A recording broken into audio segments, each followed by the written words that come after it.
We have assigned ourselves the task of defining certain trends and certain situations, and in such have become, I guess, more so than musicians, bluesicians, because we have tended to try to define certain means and modes related to the blues.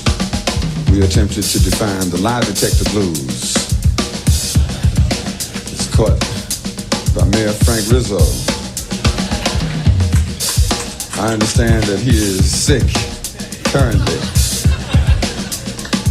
and we send our coldest regards. The lie detector blues, and what Brian Jackson used to refer to as the ex officio blues, caught by Agnew,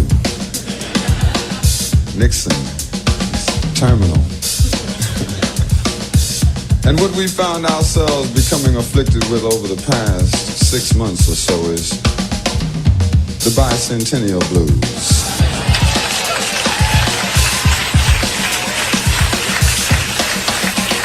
Some people think that America invented the blues, and few people doubt that America is the home of the blues, because the bluesicians have gone all over the world carrying the blues message, and the world has snapped its fingers and tapped its feet right along with the blues folks. But the blues has always been totally American as apple pie, as American as the blues, as American as apple pie. The question is why?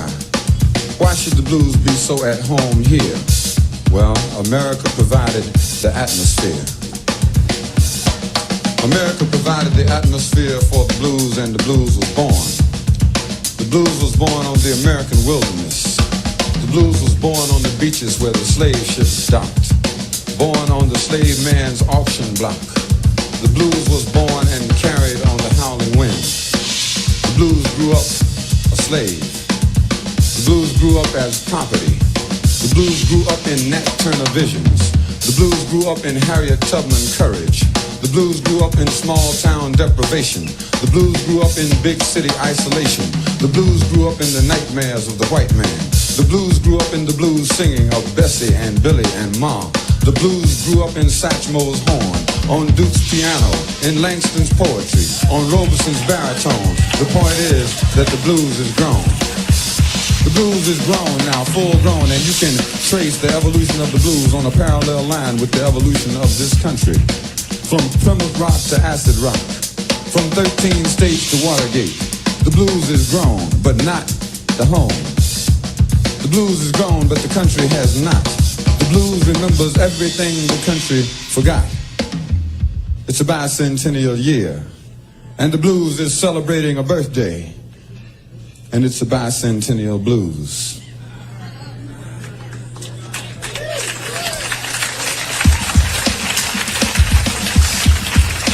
America has got the blues, and it's a bicentennial edition. The blues view might amuse you, but make no mistake, it's a bicentennial year. A year of hysterical importance. A year of historical importance.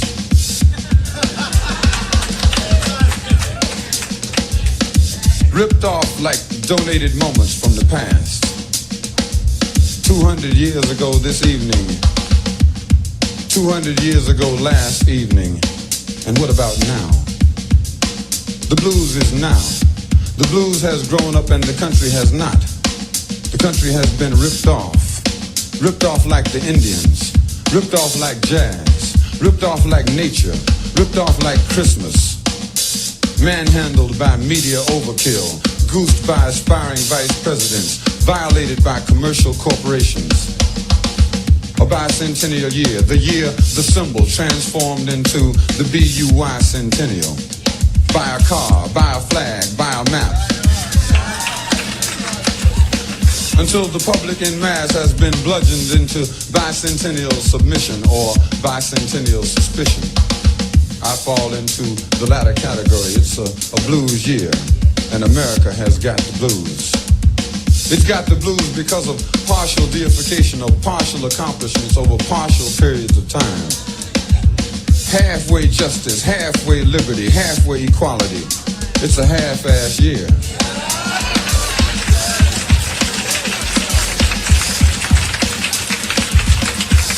And we would be silly in all our knowledge, in all our self-righteous knowledge, when we sit back and laugh and mock the things that happen in our lives, to accept anything less than the truth about this bicentennial year. And the truth relates to 200 years of people and ideas getting by. It got by George Washington. The ideas of justice, liberty, and equality got cold by George Washington. Slave owner general. Ironic that the father of this country should be a slave owner. The father of this country, a slave owner. Having got by him, it made it easy to get by his henchmen, the creators of this liberty, who slept in the beds with the captains of slave ships, fought alongside black freedmen in the Union Army, and left America a legacy of hypocrisy. It's a blues year. Got by Gerald Ford, Oatmeal Man. Has declared himself at odds with people on welfare, people who get food stamps, daycare children, the elderly, the poor, women, and people who might vote for Ronald Reagan. Ronald Reagan, it got by him. Hollywood.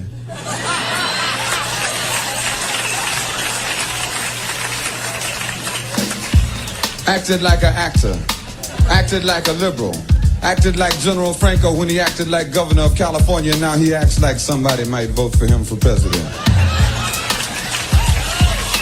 It got by Jimmy Carter, Skippy.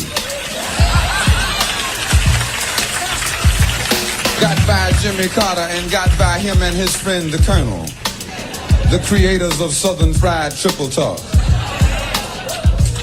a blues trio. America got the blues. It got by Henry Kissinger, the international godfather of peace. A piece of Vietnam, a piece of Laos, a piece of Angola, a piece of Cuba. A blues quartet. And America got the blues. The point is that it may get by you for another 4 years, for another 8 years. You stuck playing second fiddle in a blues quartet. Got the blues looking for the first principle, which was justice. It's a blues year for justice. It's a blues year for the San Quentin Six, looking for justice. It's a blues year for Gary Tyler, looking for justice. It's a blues year for Reverend Ben Chavis, looking for justice. It's a blues year for Boston, looking for justice. It's a blues year for babies on buses. It's a blues year for mothers and fathers with babies on buses. It's a blues year for Boston. And it's a blues year all over this country. America has got the blues. And the blues is in the street looking for the three principles, justice, liberty, and equality. We would do well to join the blues, looking for justice, liberty, and equality. The blues is in the street. America has got the blues, but don't let it get by us. Thank you very much.